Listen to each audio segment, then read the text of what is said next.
Bonjour et bienvenue dans la correction de cet exercice. Alors, un journal voit son nombre d'abonnés passer de 6,3 milliers à 5,4 milliers.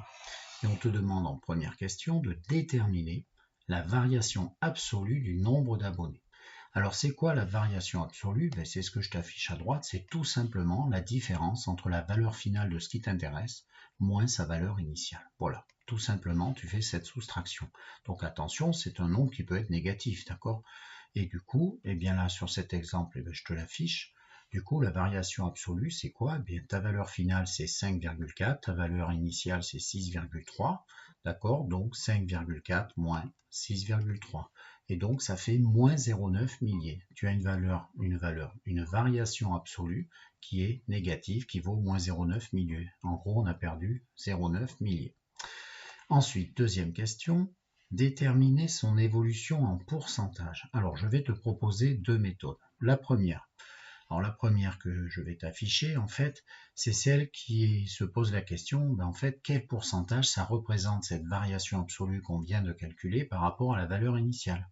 Donc, en fait, c'est la première chose que je vais chercher à faire, donc la première question à laquelle je vais chercher à répondre.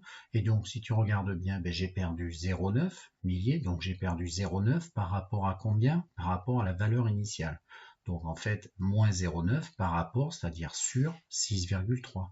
Et là, tu fais ton petit calcul.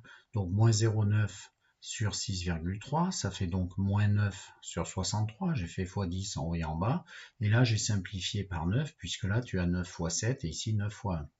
Donc ça fait moins 1 septième. Tu tapes ceci à la calculatrice et ça te donne moins 0,143. Voilà, si tu veux, son évolution. Alors, c'est pas en pourcentage, donc là, tu as moins, ça va être une perte, une diminution ou une baisse.